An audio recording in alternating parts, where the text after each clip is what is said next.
Ambassador Lakhdar Brahimi has dedicated his whole life to advocating for human rights and peace in the Middle East and around the world, being one of the most accomplished diplomats we have ever seen. Ambassador Brahimi served as Algeria's ambassador to Egypt, Sudan, the United Kingdom, as well as being the permanent representative to the Arab League in Cairo. From 1984 to 1991, he held the post of Under-Secretary General of the League of Arab States, during which period he served as the Special Envoy of the Arab League Tripartite Committee to Lebanon, mediating the end of the civil war in that country. Ambassador Brahimi was then appointed Minister for Foreign Affairs of Algeria. Ambassador Brahimi held numerous senior roles in the United Nations, overseeing essential work in South Africa, Haiti, Afghanistan, and Iraq. Ambassador Brahimi was entrusted with overall authority for the political, human rights, relief, recovery, and reconstruction activity of the United Nations in Afghanistan. In between his Afghanistan assignments, he served as Under-Secretary General for Special Assignment in support of the Secretary General's representative and peacemaking efforts. In this capacity, he chaired the independent panel on United Nations peace operations established by Secretary General Kofi Annan. Following the US-led invasion and occupation of Iraq, Mr. Brahimi was appointed Special Envoy of the UN Secretary General to Iraq in January 2004 to help form an interim administration which aimed to restore Iraq's sovereignty. Between August 2012 and May 2014, Ambassador Brahimi served as the UN League Peace Envoy to Syria. Ambassador Brahimi's illustrious and inspirational career can be summed up in one of his quotes: "Never in my career have I felt that a situation is hopeless or that change is impossible.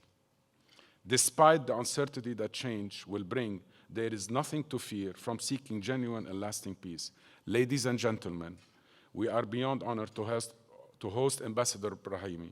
Please help me in welcoming him to the stage.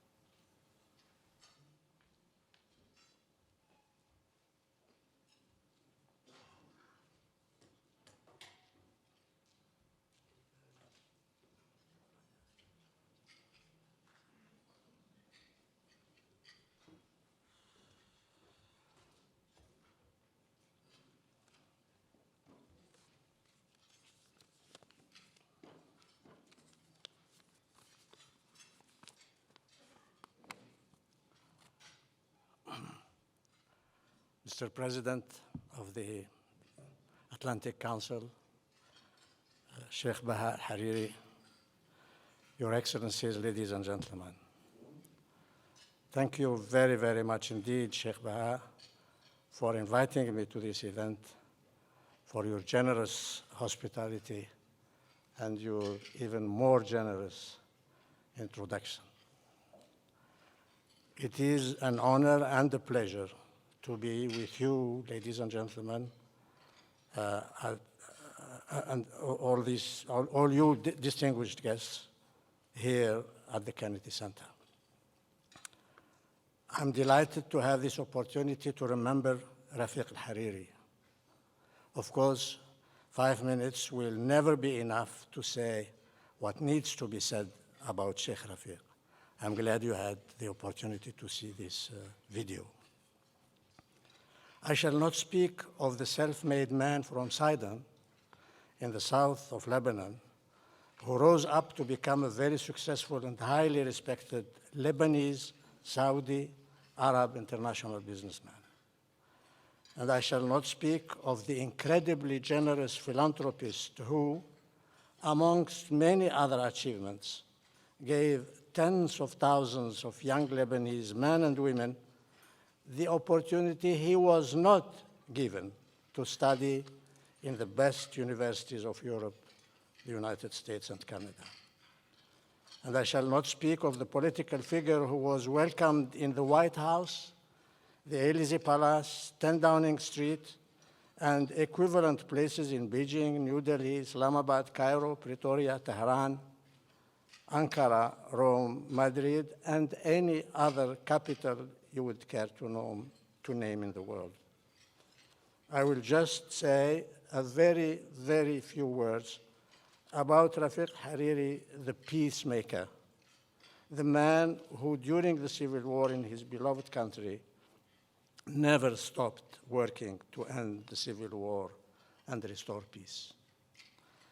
I had the privilege of working with him very closely in 1989 and 1990. During the laborious preparation of the Taif Conference, the long and complicated conference itself, and the difficult attempts made to implement the decisions taken at that conference.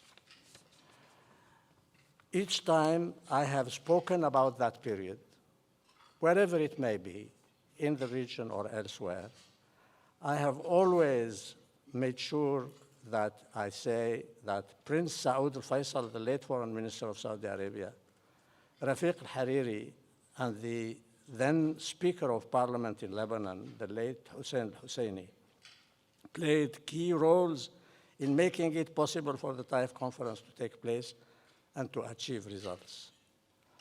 All of these three people are gone.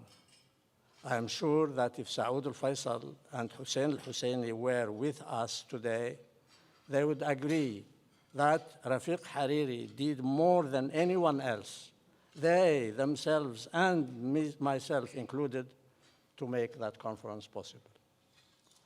Ladies and gentlemen, Rafiq Hariri became Prime Minister in 1992. It became immediately clear that he was made for that job, and that job was made for him, had been waiting for him. Lebanon was waiting for a leader, and they found that leader in Rafiq al-Hariri. His program was very simple: liberation and reconstruction. He did very well indeed on both fronts. On that fateful day of 14 February 2005, the assassins were not after the Prime Minister. Rafiq Hariri was not Prime Minister then. The assassins were after the leader of Lebanon. And Rafiq Hariri was certainly that, Prime Minister or not.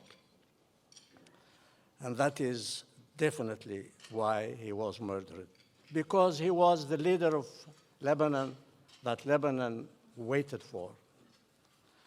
Those who decided to kill him and did murder him on that fateful day were very clearly aiming at depriving Lebanon of his unique leadership. They unfortunately succeeded. Ladies and gentlemen, today Lebanon is plunged into what is perhaps the deepest crisis of its tormented history. The country needs help. First of all, help from its own people. And I, for one, am confident that the resilient, creative people of that great little country will find it in themselves to do their share in pulling the country out of the ditch it's plunged in today. But they cannot do it alone. They need extensive help from outside of the country. That external help will come from the region and from Lebanon's friends in the rest of the world. I am sure the people assembled here today will want to contribute to make that indispensable help available for Lebanon and its people. Thank you very much indeed, ladies and gentlemen.